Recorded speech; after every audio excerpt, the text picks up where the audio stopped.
Hello guys, എല്ലാവർക്കും നമസ്കാരം. ഞാൻ ശ്രീ വിശാഖ് വി എൻ്റർടൈൻമെൻറ്റ് എന്ന നമ്മുടെ ചാനലിലേക്ക് ഏവർക്കും സ്വാഗതം. അപ്പോൾ എൻ്റെ കൂടെ ഇന്നുള്ളത് ഹോണ്ട എലവേറ്റ് ആണ്. അപ്പോൾ ഈ ഒരു വാഹനം ഇറങ്ങിയിട്ട് കുറച്ച് നാളായിട്ടുണ്ട്. അപ്പോൾ എന്തുകൊണ്ടാണ് ഇപ്പം നമ്മൾ ഈ ഒരു വാഹനം കൊണ്ട് വന്നത് എന്ന് ചോദിച്ചാൽ കുറച്ച് കാര്യങ്ങൾ ഉള്ളത് കൊണ്ട് തന്നെയാണ് ഞാൻ കൊണ്ടുവന്നത്. ഒന്ന് രണ്ട് കാര്യങ്ങൾ ഈ ഒരു വീഡിയോയ്ക്ക് അത് പറയാനായിട്ടുണ്ട്. അത് നിങ്ങളെയും കൂടെ കാണിക്കുന്നതിന് വേണ്ടിയിട്ടാണ് ഇന്ന് നമ്മൾ ഈ ഒരു വാഹനവുമായിട്ട് വന്നത്. ഈ കിടക്കുന്നത് ഈ വാഹനത്തിൻ്റെ സെക്കൻഡ് വേരിയൻ്റാണ്, അതായത് രണ്ടാമത്തെ വേരിയൻ്റാണ് കിടക്കുന്നത്. ഈ വേരിയൻറ്റിൽ നമുക്ക് ഓട്ടോമാറ്റിക് കൂടി നമുക്ക് അവൈലബിൾ ആണ്. നമുക്ക് ജസ്റ്റ് വേരിയൻസിലേക്ക് ഒന്ന് കിടക്കാം. വേരിയൻസിലേക്ക് വരുന്ന സമയത്ത് 4 വേരിയൻസാണ് നമുക്ക് മൊത്തത്തിൽ വരുന്നത്. SV എന്നതാണ് ഏറ്റവും ബേസ്, പിന്നെ V വരുന്നുണ്ട്, പിന്നെ VX, ZX എന്നിങ്ങനെയാണ് പോകുന്നത്. ഈ കിടക്കുന്നത് V എന്ന വേരിയൻ്റാണ് ഈ കിടക്കുന്നത്. ഞാനിപ്പോൾ എല്ലാ വേരിയൻസിൻ്റെയും ഓൺ റോഡ് പ്രൈസ് കൂടി ഞാനൊരു വീഡിയോയ്ക്കകത്ത് ഞാൻ പറഞ്ഞേക്കാം. അതായത് ഇപ്പോൾ തന്നെ ഞാൻ പറഞ്ഞേക്കാം. നമുക്ക് ആ ഒരു SV എന്ന ഏറ്റവും ബേസ് മോഡൽ നിങ്ങൾക്ക് വേണമെങ്കിൽ 14,16,000 ഓൺ റോഡ് പ്രൈസ് വരുന്നത്. V എന്ന വേരിയൻ്റ് ആണെന്നുണ്ടെങ്കിൽ 15,03,000 രൂപ ഓൺ റോഡ് വരും. VX എന്ന വേരിയൻ്റ് ആണെങ്കിൽ 16,67,000 ഓൺ റോഡ് വരും. ZX ആണെങ്കിൽ 18,61,000 ഓൺ റോഡ് വരും.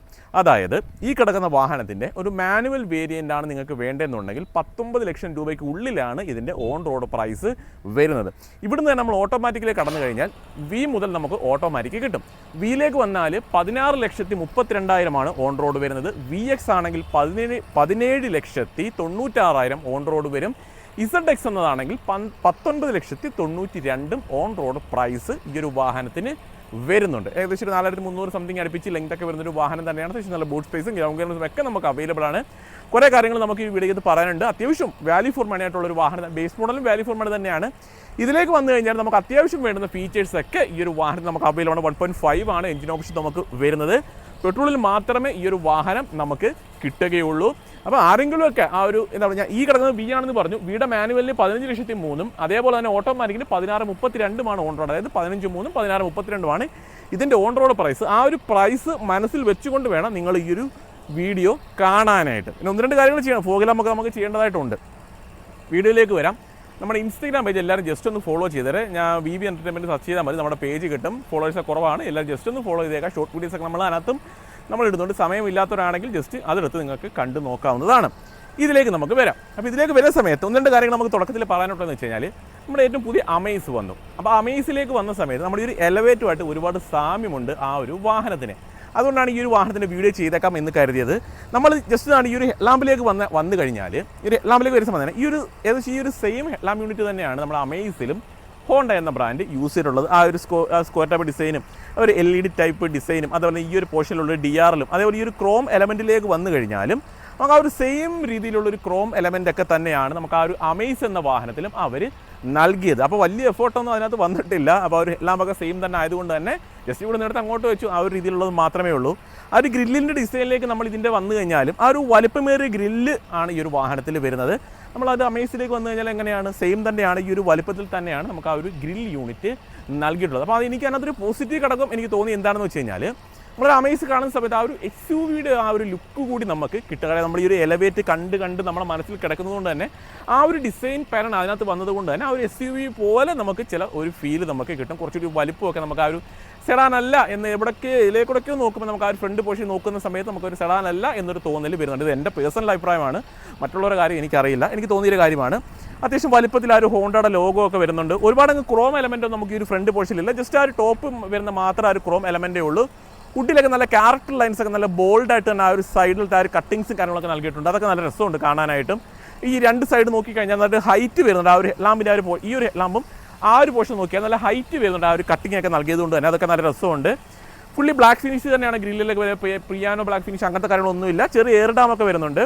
ഫോഗ് ലാമ്പ് വരുന്നില്ല. അപ്പോൾ ചിലർ ചിന്തിക്കും ഇപ്പോൾ 15 ലക്ഷം രൂപ അല്ലെങ്കിൽ 16 ലക്ഷം രൂപ കൊടുത്തെടുക്കുന്ന വാഹനത്തിൽ ഫോഗ് ലാമ്പ് ഇല്ലല്ലോ എന്നൊരു കമൻറ്റ് ചിലപ്പം വരാൻ സാധ്യതയുണ്ട്. അപ്പം വേരിയൻറ്റുകൾ മാറുന്നതിനനുസരിച്ച് എന്തെങ്കിലുമൊക്കെ കൊടുക്കണം. അതായത് എന്തെങ്കിലും ഫീച്ചേഴ്സ് ഒഴിവാക്കിയെങ്കിൽ മാത്രമേ ആ ഒരു വേരിയൻറ്റ് മാറി നിൽക്കുകയുള്ളൂ.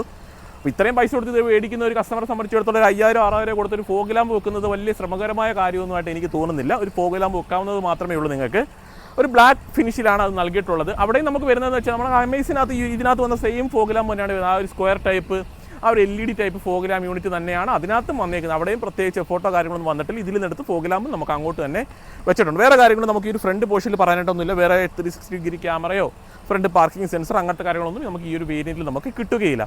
ഇനി നമുക്ക് സൈഡിലേക്ക് വരാം. നമുക്ക് ഈ ഒരു സൈഡ് പോർഷനിലേക്ക് വരുന്ന സമയത്ത് ഈ ഒരു വേരിയൻറ്റിൽ നമുക്ക് അലോയ് വീൽ നമുക്ക് അവൈലബിൾ അല്ല. വീൽ കപ്പാണ് വരുന്നത്. തൊട്ടടുത്ത വേരിയൻറ്റിലേക്ക് നമ്മൾ ചെന്ന് കഴിഞ്ഞാൽ അലോയ് വീൽ നമുക്ക് അവൈലബിൾ ആണ്. അതേപോലെ തന്നെ ലൈൻ വാച്ച് ക്യാമറയും നമുക്ക് തൊട്ടടുത്ത വേരിയൻറ്റിൽ നമുക്ക് അവൈലബിൾ ആണ്. അപ്പം അതൊക്കെ വേണമെന്നുള്ളവർക്ക് തൊട്ടടുത്ത വേരിയൻറ്റിലേക്ക് പോകാം. എന്നാൽ ഈ ഒരു ബഡ്ജറ്റിൽ എനിക്ക് ഇത്രയും ബഡ്ജറ്റേ ഉള്ളൂ എന്നുള്ളവർക്ക് ഇതിലേക്ക് തന്നെ വരാം. പിന്നെ റൂഫ് റെയിൽ കൂടി തൊട്ടടുത്ത വേരിയൻറ്റിൽ വരുന്നുണ്ട്. വേറെ കാര്യങ്ങളൊന്നുമില്ല പറയാനായിട്ട്. വീൽ കപ്പാണ് വരുന്നത്. സിൽവർ ഫിനിഷിൽ തന്നെയാണ് വീൽ കപ്പ് നൽകിയിട്ടുള്ളത്. 16 ഇഞ്ചാണ് ടയർ. 215 60R16 ആണ് ഇതിൻ്റെ ഒരു ടയർ പ്രൊഫൈല് നൽകിയിട്ടുള്ളത്. അതേപോലെ ആ ഒരു താഴ്ഭാഗത്തൊക്കെ ക്ലാഡിങ് കാര്യങ്ങളൊക്കെ വരുന്നുണ്ട്. അപ്പോൾ ഡോറൊക്കെ നമ്മൾ ഓപ്പൺ ചെയ്യുന്ന സമയത്ത് ഈ ഒരു രീതിയിലാണ് അതിൻ്റെ ഒരു ഇത് വരുന്നത്. അതായത് ഇത്രയും പോർഷൻ നമുക്ക് അവിടെ നിൽക്കുന്നുണ്ട്. അതായത് ചില വാഹനങ്ങൾ നമ്മൾ കണ്ടിട്ടുണ്ട് ഡോർ തുറക്കുന്ന സമയത്ത് ഫുള്ളി ഓപ്പണായി വരും. ആ ഒരു ക്ലാഡിങ് കൂടി അപൂർവം ചില വാഹനങ്ങളിലുള്ള. അപ്പോൾ ഇതിലേക്ക് വരുന്ന സമയത്ത് ആ ഒരു രീതിയിൽ അവിടെ നിൽക്കുന്നുണ്ട്. ജസ്റ്റ് ഞാൻ കാണിച്ചു എന്ന് മാത്രമേ ഉള്ളൂ. അത് ആ ഒരു ഡോറിൽ എത്രത്തോളം ആ ഒരു ബ്ലാക്ക് ക്ലാഡിങ് നൽകിയിട്ടുണ്ടെന്ന് കാണിക്കാൻ വേണ്ടി ജസ്റ്റ് ഒന്ന് ഓപ്പൺ ചെയ്ത് കാണിച്ചത്. അത്രയും ആ ഒരു ക്ലാഡിങ് ആ ഒരു ഡോറിൽ അവർ നൽകിയിട്ടുണ്ട്. ബാക്കിയൊക്കെ നമുക്ക് ആ താഴ്ഭാഗത്ത് തന്നെയാണ് അതൊക്കെ വരുന്നത്. ചെറിയ കട്ടിങ്സ് കാര്യങ്ങളൊക്കെ വരുന്നുണ്ട്. ഗ്ലോസി എലമെൻ്റ് ഒക്കെ നമുക്ക് വാങ്ങാൻ കിട്ടും. അതൊക്കെ നമ്മൾ ജസ്റ്റ് മേടിച്ച് വെക്കുക, അങ്ങനെയാണ് നല്ല കാര്യമായിരിക്കും. മിററിൽ തന്നെ ടേൺ ഇൻഡിക്കേറ്റർ പ്ലേസ് ചെയ്ത് ഈ ഒരു സെയിം ഡിസൈനൊക്കെ തന്നെയാണ് അമേസിലും വരുന്നത്. അവിടെയും വലിയ എഫോർട്ടോ കാര്യങ്ങളൊന്നും ആവശ്യം വന്നിട്ടില്ല. ഇതിനടുത്ത് അങ്ങോട്ട് വെച്ചു എന്ന് മാത്രമേ നമുക്ക് പറയാനായിട്ട് പറ്റുകയുള്ളൂ. കീലെസ് എൻട്രിയൊക്കെ നമുക്ക് ഈ ഒരു വേരിയൻറ്റിൽ നമുക്ക് അവൈലബിൾ ആണ്. പിന്നെ ഇവിടെയും ഒരു ക്രോം എലമെൻ്റ്, ഒരു പേരിനൊരു ക്രോം കൂടി നൽകിയിട്ടുണ്ട്. ഫ്രണ്ടിൽ ചെറിയൊരു ക്രോം ലൈൻ കണ്ടു. അതേപോലെ ഈ ഒരു പോർഷനിൽ നമുക്ക് പേരിന് വേണ്ടിയിട്ടുള്ളതുപോലെ ഒരു ക്രോം എലമെൻറ്റ് നമ്മൾ കണ്ടിട്ടുണ്ട്. വേറെ ഒരുപാട് അങ്ങ് കട്ടിങ്സ് ഒന്നും ഈ ഒരു സൈഡ് പോർഷനിലേക്ക് നൽകിയിട്ടില്ല. അപ്പോൾ അതൊക്കെ അറിയാം എന്തുകൊണ്ടായിരിക്കും അതൊക്കെ ഒഴിവാക്കുന്നതുള്ളത്. അത്രത്തോളം ചിലവാണ് നമുക്ക് ആ ഒരു ബോഡി ലൈൻസും ക്യാരക്ടർ ലൈൻസും ഒക്കെ വരുന്ന സമയത്ത്. അപ്പോൾ അത്രത്തോളം കോസ്റ്റ് കുറച്ചുള്ള രീതിയിൽ തന്നെയാണ് അതൊക്കെ ചെയ്തേക്കുന്നത്. ലൈൻസോ കാര്യങ്ങളൊന്നുമില്ല. ഇവിടെയൊക്കെ നോക്കിയാലും വലിയ ലൈൻസോ അങ്ങനത്തെ കാര്യങ്ങളൊന്നും ഇല്ല. ചെറിയൊരു ക്വാർട്ടർ ഗ്ലാസ് ഒക്കെ ഉണ്ടെങ്കിൽ കുറച്ചുകൂടി മനോഹരമായിരുന്നു എന്നെനിക്ക് തോന്നി. റിയർ പ്രൊഫൈലിലേക്ക് പോവാം. റിയർ പ്രൊഫൈലിലേക്ക് നമ്മൾ വരുന്ന സമയത്ത് LED ആണ് നമുക്ക് ആ ഒരു ടെയിൽ ലാമ്പ് യൂണിറ്റ് നൽകിയത്. ഫുള്ളി LED ഒന്നും നമുക്ക് പറയാൻ പറ്റത്തില്ല. ഇവിടെയൊക്കെ നമുക്ക് ആ ടേൺ ഇൻഡിക്കേറ്റർ നോക്കിയാൽ ബൾബ് തന്നെയാണ് നൽകിയിട്ടുള്ളത്. പിന്നെയും ചിലർ LED എന്നാണ് പറഞ്ഞ് കേട്ടിട്ടുള്ളത്. ഫുള്ളി LED ഒന്നുമല്ല, ഇവിടെയൊക്കെ ബൾബ് തന്നെയാണ് വരുന്നത്. ഡിഫോക്കൽ ലൈൻ ഉണ്ട്. ഹൈ മൗണ്ട് സ്റ്റോപ്പ് ലാങ്ക്, ഷാർപ്പിൻ ആൻറ്റിനയൊക്കെ നമുക്ക് അവൈലബിൾ ആണ്. ഹോണ്ടയുടെ ലോഗോ ഇപ്പോൾ ഫ്രണ്ടിൽ നല്ല വലിപ്പം കണ്ടു. പക്ഷേ ബാക്കിലേക്ക് ഒരു സമയത്ത് അത്രയും വലിപ്പമൊന്നുമില്ല. അത്യാവശ്യം ഒതുക്കിയാണ് ആ ഒരു റിയർ പോർഷനിൽ ഡിസൈൻ നൽകിയത്. എലവേറ്റിൻ്റെ ഒരു ബാഡ്ജിങ്ങും IVTEC എന്നുള്ള ബാഡ്ജിങ്ങും കൂടി നൽകിയിട്ടുണ്ട്. വേറെ കാര്യങ്ങളൊന്നുമില്ല. റിവേഴ്സ് ക്യാമറ വേരിയൻറ്റിൽ അവൈലബിൾ ആണ്. അത് നല്ലൊരു കാര്യം തന്നെയാണ്. മാസീവ് ആയിട്ടുള്ള ഒരു ബൂട്ട് സ്പേസും പാഴ്സൽ ട്രേ ഒക്കെ നമുക്ക് അവൈലബിൾ ആണ്. 60/40 സ്പ്ലിറ്റിംഗ് നമുക്ക് അവൈലബിൾ ആണ്. ഈ ഒരു പോർഷനിലായിട്ട് സ്പെയർ ടയർ, അതുപോലെ ജാക്ക് തുടങ്ങിയ കാര്യങ്ങളൊക്കെ നമുക്ക് ആ ഒരു പോർഷനിലായിട്ടാണ് കമ്പനി പ്ലേസ് ചെയ്ത് നല്ല ഒതുക്കി തന്നെ ചെയ്തിട്ടുണ്ട്. കാരണം അടിക്കുന്ന ബുദ്ധിമുട്ടോ അങ്ങനത്തെ കാര്യങ്ങളോ ഒന്നും തന്നെ വരുന്നില്ല. ഒരു സ്ക്രൂ ഡ്രൈവറൊക്കെ കൊടുത്തിട്ടുണ്ട്, വീൽ സ്പാനർ വരുന്നുണ്ട്, ജാക്ക് വരുന്നുണ്ട്, ടോ ചെയ്യാനുള്ള സംഭവം, അങ്ങനെയുള്ള ബേസിക്കായിട്ട് വേണ്ട കാര്യങ്ങളൊക്കെ അവിടെയായിട്ട് നൽകിയിട്ടുണ്ട്. അത് നല്ല ക്വാളിറ്റി മെറ്റീരിയലാണ് നമുക്ക് അതും യൂസ് ചെയ്തിട്ടുള്ളത്. ജസ്റ്റ് കണ്ടോ നല്ല ക്വാളിറ്റി ഉണ്ട് ആ സാധനത്തിന്. അതുകൊണ്ട് തന്നെ അടച്ചു വെക്കാനും പ്രത്യേകിച്ച് പാടോ കാര്യങ്ങളൊന്നുമില്ല. വേറെ ലൈറ്റ്സ് അങ്ങനത്തെ കാര്യങ്ങളൊന്നും തന്നെ ഇല്ല. ചെറിയ ഹുക്സ് നൽകിയിട്ടുണ്ട്. ഇവിടെ അപ്പുറത്തോട്ട് ഹുക്ക് വരുന്നുണ്ട്. വേറെ കാര്യങ്ങളൊന്നുമില്ല പറയാനായിട്ട്. ഇവിടെയും നല്ല ക്വാളിറ്റി പ്ലാസ്റ്റിക് തന്നെയാണ് യൂസ് ചെയ്തിട്ടുള്ളത്. ഇവിടെ പിടിച്ച് നമുക്കത് ക്ലോസ് ചെയ്യാം. അപ്പോൾ ഇവിടെയൊക്കെ നമുക്ക് വേറെ ഒന്നും പറയാനായിട്ടൊന്നുമില്ല. ഇവിടെ നിന്ന് നേരെ നമുക്ക് ഇറങ്ങി ഇവിടേക്ക് വരാം. ഓൾറെഡി ഞാൻ പറഞ്ഞു സൈഡിൽ ആ ഒരു ക്രോം എലമെൻ്റ് ഒക്കെ വരുന്നത് ഞാൻ സംസാരിച്ചതാണ്. അപ്പോൾ ഇവിടെ കീ ഇടേണ്ട ഒരു ഓപ്ഷൻ നൽകിയിട്ടുണ്ട്. അത് എപ്പോഴാണെന്ന് വെച്ചാൽ അഥവാ നമ്മുടെ ആ ഒരു റിമോട്ട് വർക്ക് ചെയ്യുന്നില്ല എന്നുണ്ടെങ്കിൽ നമുക്ക് ആ ഒരു കീ ഇട്ട് നമുക്കത് ഓപ്പൺ ചെയ്ത് കയറാം. വേണമെന്നുണ്ടെങ്കിൽ ഇതിനുള്ളിൽ വേണമെങ്കിൽ നൽകാമായിരുന്നു. ഇതിനുള്ളിൽ ഈ ഒരു കീ ഇടേണ്ട ഒരു ഓപ്ഷൻ നൽകി കഴിഞ്ഞാൽ കുറച്ചുകൂടി മനോഹരമായിരുന്നു കാണാനായിട്ട്. പക്ഷേ ആ ഒരു പോർഷനിലായിട്ടാണ് നൽകിയത്. കീലെസ് എൻട്രി വരുന്നുണ്ട്, ഞാൻ ഓൾറെഡി എടുത്ത് പറഞ്ഞു. ഇനി കീ വരാം. ഈ ഒരു സെയിം കീയൊക്കെ തന്നെയാണ് നമുക്ക് എന്താ പറയുക അമേസിലേക്ക് വന്നാലൊക്കെ നൽകിയിട്ടുള്ളത്. അപ്പോൾ കീയുടെ കാര്യത്തിലൊന്നും പ്രത്യേകിച്ച് അങ്ങനെ ചേഞ്ചസ് ഒന്നുമില്ല. അത് ഒരുവിധപ്പെട്ട ബ്രാൻഡ്സ് എല്ലാം അങ്ങനെയാണ് നൽകിയത്. സെയിം ഡിസൈൻ തന്നെയാണ് കീക്കൊക്കെ നൽകാറുള്ളത്. അപ്പോൾ ഒരു വാഹനങ്ങൾ മാറുന്നതിനനുസരിച്ച് ആ ഒരു കീയുടെ ഡിസൈനിലൊക്കെ ഒരു ചേഞ്ച് കൊടുത്താൽ നല്ലതാണെന്ന് എനിക്ക് പലപ്പോഴും തോന്നിയിട്ടുണ്ട്. അപ്പം ഈ ഒരു സെയിം കീ തന്നെയാണ് എല്ലാത്തിലും വരുന്നത്. അത്യാവശ്യം വെയിറ്റ് ഉണ്ട് ഈ ഒരു കീ. വെയിറ്റ് കുറവാണെന്ന് പറയാൻ പറ്റില്ല. ഉടുപ്പിൻ്റെ പോക്കൽ ഇട്ട് കഴിഞ്ഞാൽ കുറച്ച് ബുദ്ധിമുട്ടായിരിക്കും. പാൻസിൻ്റെ പോക്കൽ യൂസ് ചെയ്യുന്നതായിരിക്കും കുറച്ചുകൂടി നല്ലത്. അകത്തേക്ക് വരാം. ഇവിടെ നമുക്ക് പ്രത്യേകിച്ച് സോഫ്റ്റ് ആയിട്ടുള്ള മെറ്റീരിയൽസോ കാര്യങ്ങളോ ഒന്നും തന്നെ ഇല്ല. ഫുള്ളി ഹാർഡ് പ്ലാസ്റ്റിക് തന്നെയാണ് യൂസ് ചെയ്തത്. സോഫ്റ്റ് മെറ്റീരിയൽ ഒന്നും തന്നെ ഇവിടെ ഒന്നും വരുന്നില്ല. ഹാർഡായിട്ടുള്ള പ്ലാസ്റ്റിക് ഒക്കെ തന്നെയാണ് ഇവിടെ എല്ലാം യൂസ് ചെയ്തിട്ടുള്ളത്. ബ്ലാക്ക് ഫിനിഷും ഒക്കെ തന്നെയാണ് നമുക്ക് വരുന്നത്. പ്രത്യേകിച്ച് വേറെ എന്താ പറയുക ലൈറ്റ് കളർ തീമുകളൊന്നും തന്നെ വരുന്നത്. കുറച്ച് ലൈറ്റ് കളർ തീം ഉണ്ടെങ്കിൽ കുറച്ചുകൂടി നല്ലതാണെന്ന് എനിക്ക് തോന്നി. വേറെ ഗ്ലോസി എലമെൻറ്റ്സ് ഒന്നും തന്നെ അവൈലബിൾ അല്ല. അകത്തേക്ക് ഇരുന്നാൽ സീറ്റ് ഹൈറ്റ് അഡ്ജസ്റ്റ്മെൻറ്റ് നമുക്ക് അവൈലബിൾ ആണ്. അതേപോലെ സ്റ്റിയറിംഗിലേക്ക് ഞാൻ നോക്കിക്കോട്ടെ. സ്റ്റിയറിംഗ് വീൽ നമുക്ക് ഹൈറ്റ് അഡ്ജസ്റ്റ് ടിൽ ആൻഡ് ടെലസ്കോപ്പിക്കാണ്. അത് നല്ലൊരു കാര്യം തന്നെ. ടിൽ ആൻഡ് ടെലസ്കോപ്പിക്കായിട്ട് നമുക്ക് ഉപയോഗിക്കാൻ സാധിക്കുന്നുണ്ട്. അതേപോലെ ഇതൊരു ഓട്ടോമാറ്റിക് വേരിയൻ്റ് ആണ് ഈ കിടക്കുന്നത്. പാഡൽ ഷിഫ്റ്റ് നമുക്ക് അവൈലബിൾ ആണ്. അത് നല്ലൊരു കാര്യം തന്നെയാണ് നൽകിയിട്ട്. ഇപ്പോൾ ഒരുവിധം വാഹനങ്ങളൊക്കെ നമുക്ക് അവൈലബിൾ ആണ്. ഇനി എടുത്ത് പറയേണ്ട കാര്യമൊന്നുമില്ല. അതേപോലെ പുഷ് ബട്ടൺ സ്റ്റാർട്ടാണ് വരുന്നത്. ഈ ഒരു പോർഷനിലായിട്ട് അതിൻ്റെ ഒരു കൺട്രോൾ കമ്പനി നൽകിയിട്ടുണ്ട്. ജസ്റ്റ് ഞാൻ ഓൺ ആക്കാൻ വേണ്ടി. ഇൻസ്ട്രുമെന്റ് ക്ലസ്റ്ററിലേക്ക് നോക്കിക്കഴിഞ്ഞാൽ ഫുള്ളി ഡിജിറ്റൽ അല്ല നമുക്ക് വരുന്നത്. ഈ ഒരു ലെഫ്റ്റ് സൈഡിലെ സ്ക്രീൻ മാത്രമാണ് നമുക്ക് ഡിജിറ്റലായിട്ട് വരുന്നത്. ഇത് അനലോഗ് തന്നെയാണ് നമുക്ക് നൽകിയിട്ടുള്ളത്. ആ ഒരു പുഷ് ബട്ടൺ സ്റ്റാർട്ടിൻ്റെ കൺട്രോൾ നമുക്ക് അവിടെയായിട്ട് നൽകിയിട്ടുള്ളത്. ലെതർ റാപ്പിഡോ ഒന്നും തന്നെ അല്ല ഈ സ്റ്റിയറിംഗ് വീല് വരുന്നത്. അതിൽ തന്നെ കൺട്രോൾസും കാര്യങ്ങളൊക്കെ നൽകിയിട്ടുണ്ട്. ഇൻഫോർട്ടൈൻമെന്റ് സിസ്റ്റത്തിൻ്റെ കൺട്രോൾസാണ് അത് നൽകിയിട്ടുള്ളത്. വേറെ ക്രൂയിസ് കൺട്രോൾ അങ്ങനത്തെ കാര്യങ്ങളൊന്നും തന്നെ വരുന്നില്ല. കൊള്ളാം. വേറെ ഗ്ലോസി എലമെൻ്റ് ഒന്നും നൽകിയിട്ടില്ല. ഒരു ഇൻഫോർമേഷൻ സിസ്റ്റം നമുക്ക് അവൈലബിൾ ആണ്. പിന്നെ ഫുള്ളി ഡാഷ്ബോർഡൊക്കെ നോക്കുന്ന സമയത്ത് അങ്ങ് ഭയങ്കര ഡിസൈനായിട്ട് നമുക്ക് പറയുമ്പോൾ വളരെ സിമ്പിൾ ആയിട്ടുള്ള ഡിസൈനും ഒരുപാട് അങ്ങ് കളർ കോമ്പിനേഷൻസ് ഒന്നും തന്നെ ഇതിനുള്ളിൽ നമുക്ക് വരുന്നില്ല. ഈ ഒരു സെയിം ഇൻഫോർമേഷൻ സിസ്റ്റം തന്നെയാണ് നമ്മൾ അമേസിലും കണ്ടത്. ആ ഒരു കൺട്രോൾസ് ഒക്കെ ഈ ഒരു പോർഷനിലായിട്ടൊക്കെ നമുക്ക് വരുന്നുണ്ട്. അതേപോലെ റിവേഴ്സ് ക്യാമറ ഈ ഒരു വേരിയന്റിൽ നമുക്ക് അവൈലബിൾ ആണ്. അത്യാവശ്യം ക്വാളിറ്റി നമുക്ക് അതിൽ കിട്ടുന്നുണ്ട്. അത് കൊള്ളാം. എനിക്ക് തോന്നുന്നു അത് 2-3 വ്യൂവിലൊക്കെ നമുക്ക് കാണാൻ പറ്റുന്നുണ്ട്. അത് കൊള്ളാം. 1 2 3 ഓക്കെ. അപ്പോൾ 1-2 വ്യൂസൊക്കെ അതിന് കൊടുത്തിട്ടുണ്ട്. അത് നമുക്ക് ഓരോരുത്തർ കംഫർട്ടിനനുസരിച്ച് അത് ചെക്ക് ചെയ്യുക. അതുപോലെ തന്നെ ക്ലൈമറ്റ് കൺട്രോളിലേക്ക് വരുന്ന സമയത്ത് ഓട്ടോമാറ്റിക്കാണ് ക്ലൈമറ്റ് കൺട്രോൾ. അപ്പോൾ ഇതാണ് ഇവിടെ ഒരു മാക്സ് കൂൾ എന്ന് പറഞ്ഞൊരു ഓപ്ഷൻ കൂടി നമുക്ക് അവൈലബിൾ ആണ്, നൽകിയിട്ടുണ്ട്. പിന്നെ താഴേക്ക് പോകുന്ന സമയത്ത് താഴെ 1-2 ചാർജിങ് സോക്കറ്റുകൾ നമുക്ക് അവൈലബിൾ ആണ്. അതായത് ഈ ഒരു പോർഷനിലേക്കായിട്ട് 2 കൊടുത്തിട്ടുണ്ട്. അവിടെ 12 വാട്ട്സിൻ്റെ ഒരെണ്ണം വരുന്നുണ്ട്. വയർലെസ് ചാർജിങ് നമുക്ക് യൂണിറ്റ് നമുക്ക് അവൈലബിൾ അല്ല. മാനുവലി ചെയ്യാനുള്ള ഓപ്ഷൻ മാത്രമേ നമുക്ക് വരുന്നുള്ളൂ. 2 കപ്പ് ഹോൾഡർ ആ ഒരു പോർഷനിൽ അവൈലബിൾ ആണ്. അത് മാത്രം ഇതൊരു ഓട്ടോമാറ്റിക് വേരിയൻ്റ് ആണെന്ന് ഞാൻ പറഞ്ഞു. വേറെ ഗ്ലോസി എലമെൻ്റ് ഒന്നും അവിടെ ഒന്നും തന്നെ നമുക്ക് ആ ഒരു ഗിയർ ലെവൽ ഒന്നും നമുക്ക് അവൈലബിൾ അല്ല. ആംബ്രസ് നൽകി, അത് നല്ലൊരു കാര്യം. അതിനുള്ളിൽ സ്റ്റോറേജ് സ്പേസ് നൽകി. അത് നല്ല സോഫ്റ്റ് ആയിട്ടുള്ള മെറ്റീരിയലാണ് അവിടെ യൂസ് ചെയ്തത്. കാരണം ഇവിടേക്ക് നോക്കിക്കഴിഞ്ഞാലും സീറ്റിൻ്റെ ആ ഒരു കളർ തീമും കുറച്ച് കാര്യങ്ങളൊക്കെ നല്ല രസമുണ്ട് കാണാനായിട്ട്. പിന്നെ ആ ഒരു ഡാഷ്ബോർഡിൻ്റെ കളർ തീമും നമ്മൾ നോക്കിക്കഴിഞ്ഞാൽ ബ്ലാക്ക് ഫിനിഷ് ഇവിടെ ചെറിയൊരു ഭയങ്കര ഗ്ലോസി ആണെന്ന് പറയാൻ പറ്റില്ല. ആ ഒരു കളർ തീം ഇവിടെ ചെറിയ ലൈറ്റ് കളർ നൽകിയിട്ടുണ്ട്. വേറെ ക്രോം എലമെൻ്റ് അങ്ങനത്തെ കാര്യങ്ങളൊന്നുമില്ല. അത്യാവശ്യം വലിപ്പം വരുന്നുണ്ട് ആ ഒരു ഡാഷ്ബോർഡിന്. ഇപ്പോൾ ഞാൻ ഇവിടെ നിന്ന് എത്തിക്കഴിഞ്ഞാൽ എനിക്ക് അവിടെ വരെ എത്തത്തില്ല, കുറച്ച് ഈ ഒരു രീതിയിൽ എത്തുകയുള്ളൂ. അത്യാവശ്യം വലിപ്പം വരുന്നുണ്ട്. സ്റ്റോറേജ് സ്പേസ് ജസ്റ്റ് ഒന്ന് കാണിച്ചു തരാം. അത്യാവശ്യം സ്റ്റോറേജ് സ്പേസ് ഉണ്ടെന്ന് ഞാൻ പറയത്തുള്ളൂ. മാക്സിമം ആയിട്ടുള്ള സ്റ്റോറേജ് സ്പേസ് ഒന്നും തന്നെ വരുന്നില്ല. മിറർ മാനുവലി കൺട്രോൾ ചെയ്യുക. 2 ലൈറ്റ് നൽകിയിട്ടുണ്ട്. സൺഗ്ലാസോ കാര്യങ്ങളൊന്നും വെക്കാൻ പറ്റില്ല. സൺറൂഫ് കാര്യങ്ങളൊന്നും ആഗ്രഹിക്കരുത്. ലൈറ്റ്സ് ഒരെണ്ണം സെൻറ്ററിൽ അവർ നൽകിയിട്ടുണ്ട്. അതങ്ങ് ഓഫ് ചെയ്തേക്കട്ടെ. ഒരു മിറർ നൽകിയിട്ടുണ്ട് ആ ഒരു പോർഷനിലായിട്ട്. ഇവിടെ നമുക്കൊരു മിറർ നൽകി. അത് നല്ലൊരു കാര്യം തന്നെയാണ്. ആ ഒരു മിറർ അവിടെ നൽകിയിട്ടുള്ളത്. വേറെ ലൈറ്റ് അങ്ങനെ എന്തെങ്കിലും ഉണ്ടോ നോക്കട്ടെ. ഇല്ല, വേറെ ലൈറ്റോ കാര്യങ്ങളൊന്നും ജസ്റ്റ് ഡമ്മിയായിട്ട് നൽകിയേക്കുന്നതാണ്. ഞാൻ വിചാരിച്ചു ഇനി ലൈറ്റോ അങ്ങനെ എന്തെങ്കിലും ഉണ്ടെന്ന് ഞാൻ കരുതി. എനിക്കൊന്നപ്പോൾ ടോപ്പിലേക്ക് പോകുന്ന സമയത്ത് ഇവിടെ ലൈറ്റ്സും കാര്യങ്ങളൊക്കെ കാണാനായിട്ട് സാധ്യത ഓർക്കുന്നില്ല അതിൻ്റെ കാര്യം. അപ്പോൾ വേറെ കാര്യങ്ങൾ നമുക്ക് ഈ ഒരു ഡാഷ്ബോർഡിലൊന്നും പറയാനായിട്ട് ഒന്നും തന്നെ നമുക്ക് വരുന്നില്ല.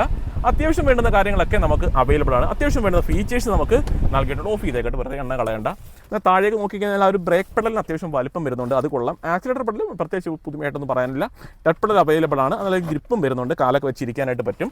വേറെ കാര്യങ്ങളൊന്നും ഇല്ലാതെ പറയാൻ. അത്യാവശ്യം സ്റ്റോറേജ് സ്പേസും ഒക്കെ നൽകി. ഇനിയാണ് സെക്കൻഡ് റോ. സെക്കൻഡ് റോയിലേക്ക് വരുന്ന സമയത്ത് റിയർ AC വെൻ്റൊക്കെ കാണും. റിയർ AC വെൻ്റൊക്കെ വരുന്നുണ്ട്. അതില്ലെങ്കിൽ വളരെ ബോറായിരുന്നു. അപ്പോൾ റിയർ AC വെൻ്റ് കാര്യങ്ങളൊക്കെ നമുക്ക് അവൈലബിൾ ആണ്. എടുത്ത് പറയേണ്ട ഒരു കാര്യം, തൈ സപ്പോർട്ട് നല്ല രീതിയിൽ കിട്ടുന്നുണ്ട്. അത് ഞാൻ എടുത്ത് പറഞ്ഞേക്കാം. നല്ല തൈ സപ്പോർട്ട് കിട്ടുന്നുണ്ട്. ചുമ്മാ പറയുന്നതല്ല, നല്ല തൈ സപ്പോർട്ട് കിട്ടുന്നുണ്ട്. അത് മാത്രമല്ല ഈ ഒരു ഫ്ലാറ്റ് ഈ ഒരു താഴ്ഭാഗം അത്യാവശ്യം നല്ല ഉയർന്നാണ് പോകുന്നത്. അത് നല്ല രസമുണ്ട് കാണാനായിട്ട്. നമ്മളിൽ കയറ്റത്തിലോട്ട് കയറുന്ന പോലെയാണ് ആ ഒരു താഴ്ഭാഗം ഇരിക്കുന്നത്. ഈ ഒരു രീതിയിലാണ്. ഇതിപ്പോൾ ഇങ്ങനെ ഫ്ലാറ്റായിട്ടല്ല, ഈ ഒരു രീതിയിലാണ്. ഇതിപ്പോൾ കാല് വെക്കാനായിട്ട് കുറച്ചുകൂടി ഒരു കംഫർട്ട് നമുക്ക് കിട്ടുന്നുണ്ട്. ചാരി ഇരിക്കാനും കാല് വെക്കാനും നല്ല സ്പേസ് ഒക്കെ വരുന്നു. റിയർ AC വെൻ്റും ഒരു 12 വാട്ട്സിൻ്റെ ചാർജിങ് സോക്കറ്റ് അവിടെ വരുന്നു. സ്കൂപ്പ് രീതിയിലാണ് ആ ഒരു സീറ്റ് ഡിസൈൻ ചെയ്തത്. അത് നല്ല രസമുണ്ട്. ഞാൻ ഇവിടെയും കൂടെ ഇരുന്ന് കാണിക്കാം. ആംബ്രസ്റ്റ് ഉണ്ടോ നോക്കിക്കോട്ടെ. ആംബ്രസ്റ്റോ കാര്യങ്ങളൊന്നും വരുന്നില്ല. 3 ഹെഡ് റെസ്റ്റ് അഡ്ജസ്റ്റബിളും ആണ് നൽകിയിട്ടുള്ളത്. നമുക്കിനകത്ത് 6 എയർ ബാഗ് നമുക്ക് ഈ ഒരു വേരിയൻറ്റിൽ നമുക്ക് അവൈലബിൾ ആണ്. അതുകൊണ്ട് ഈ ഇവിടെ ഇരുന്നാലും കണ്ട് ഇത്രയും സ്പേസ് നമുക്ക് അവൈലബിൾ ആണ്. ഒരു ആംബ്രസ്റ്റ് കൊണ്ട് നല്ലതായിരുന്നു കേട്ടോ റിയർ സൈഡിൽ, പക്ഷേ വരുന്നില്ല. അപ്പോൾ വേറെ കാര്യങ്ങളൊന്നും ഇല്ല നമുക്ക് ഇവിടെ പറയാനായിട്ട്. അത്യാവശ്യം ഹൈറ്റും ഒക്കെ നമുക്കുണ്ട്. ഒരു SUV ടൈപ്പ് വാഹനമായതൊന്നും ഹൈറ്റിനെ കുറിച്ച് ഒന്നും പറയേണ്ട ആവശ്യമൊന്നും തന്നെ വരുന്നില്ല. ഇനി ജസ്റ്റ് നമുക്ക് എഞ്ചിനിലേക്ക് വരാം. അപ്പോൾ എഞ്ചിനിലേക്ക് വരുന്ന സമയത്ത് 1.5 ലിറ്ററാണ് നമ്മുടെ എഞ്ചിൻ ഓപ്ഷൻ കമ്പനി നൽകിയിട്ടുള്ളത്. 4 സിലിണ്ടറാണ് എഞ്ചിൻ വരുന്നത്. ജസ്റ്റ് ഞാൻ തുറന്ന് കാണിക്കാം. തുറക്കുന്നത് നോക്കിക്കോട്ടെ. ഓക്കെ, ഇവിടെ ഉണ്ട്. ഓക്കെ, അപ്പോൾ എഞ്ചിൻ ബില്ലായിട്ടൊക്കെ വരുന്ന സമയത്ത് പെട്രോളാണ് ആ എഞ്ചിൻ വരുന്നത്. 4 സിലിണ്ടറാണ് എഞ്ചിൻ. 121 PS 145 എണ്ണം ടോർക്കും. 16.92 റേഞ്ചിലൊക്കെയാണ് ഓട്ടോമാറ്റിക്കിന് മൈലേജ് പറയുന്നത്. വലിയ മൈലേജ് ഒന്നും പറയുന്നില്ല. അതായത് 19-20 റേഞ്ചിലൊന്നും ഈ ഒരു വാഹനത്തിന് മൈലേജ് പറയുന്നില്ല. കമ്പനി തന്നെ ഒരു 16-17 റേഞ്ചിലൊക്കെ മൈലേജ് മാത്രമേ വാഹനത്തിന് പറയുന്നുള്ളൂ. അപ്പോൾ എങ്ങനെ പോയാലും എനിക്ക് തോന്നുന്ന ഒരു 14-15 റേഞ്ചിലുള്ള മൈലേജ് നിങ്ങൾക്ക് ഹൈവേയിലും ഒരു 15-16 കിട്ടുമായിരിക്കും എന്ന് നമുക്ക് പ്രതീക്ഷിക്കാം. ലോക്കൽ ഓട്ടോ ഒക്കെ ആണെങ്കിൽ ഒരു 12-13 ആയിരിക്കാം നിങ്ങൾക്ക് കിട്ടുന്നത്. അപ്പോൾ നമുക്കത് ഓരോരുത്തരുടെ ഡ്രൈവിങ്ങിനനുസരിച്ച് മാറ്റങ്ങളൊക്കെ വരും. ഒരു 16-17 പറയുന്ന വാഹനത്തിന് എങ്ങനെ പോയാലും ഒരു 13-14 മൈലേജൊക്കെ തന്നെ ആയിരിക്കും ആവറേജ് കിട്ടാൻ പോകുന്നത്. അതിൽ കൂടുതലൊന്നും കിട്ടുമെന്ന് എനിക്ക് തോന്നുന്നില്ല. വേറെ കാര്യങ്ങളൊന്നും ഈ ഒരു വാഹനത്തെക്കുറിച്ച് പറയാനായിട്ട് ഒന്നും തന്നെ ഇല്ല. അപ്പം സെക്കൻഡ് വേരിയൻ്റ് ആണെന്ന് ഞാൻ പറഞ്ഞു. അപ്പോൾ അത്യാവശ്യം വേണ്ടുന്ന ഫീച്ചേഴ്സൊക്കെ നമുക്ക് അവൈലബിൾ ആണ്. അപ്പോൾ ആ ഒരു പ്രൈസൊക്കെ തുടക്കത്തിൽ ഞാൻ പറഞ്ഞിട്ടുണ്ട്. ഹുഡൊക്കെ ക്ലോസ് ഭയങ്കര വെയിറ്റ് ഒന്നുമല്ല, ഭയങ്കര ഹെവി ഒന്നുമല്ല ഹുഡ്. ഇപ്പോൾ ചില വാഹനങ്ങളുടെ ഹുഡൊക്കെ തുറക്കുന്ന നല്ല ഹെവി ആയിട്ട് നമുക്ക് തോന്നും. ഇതിപ്പോൾ അത്ര ഹെവി ഒന്നുമല്ല, വളരെ സിമ്പിളായിട്ട് നമുക്ക് തുറക്കാവുന്ന മാത്രമേ ഉള്ളൂ. ചില വാഹനങ്ങൾ നമുക്ക് 2 കൈ കൊണ്ട് വേണം പിടിച്ച് തുറക്കാനായിട്ട്. ഇപ്പോൾ സിമ്പിളായിട്ട് 1 കൈ കൊണ്ടാണ് തുറക്കാം. വലിയ പാടുന്ന കാര്യങ്ങളൊന്നും തന്നെ ഇല്ല. പ്ലാസ്റ്റിക് ബമ്പറൊക്കെ വരുന്ന പ്ലാസ്റ്റിക്കൊക്കെ തന്നെയാണ്. പ്രത്യേകിച്ച് വേറെ കാര്യങ്ങളൊന്നും പറയാനായിട്ട് ഒന്നും തന്നെ വരുന്നില്ല. അപ്പോൾ ഇത്രയുള്ള നമ്മൾ ഇന്നത്തെ ഒരു വീഡിയോ. അപ്പോൾ ഇതേപോലെ ഉപകാരപ്പെടുന്ന ഒരു വീഡിയോ ആയിട്ട് ഞാൻ അടുത്തൊരു ദിവസം വരാം. അതുവരെ നമ്മുടെ എല്ലാ കൂട്ടുകാർക്കും ബൈ.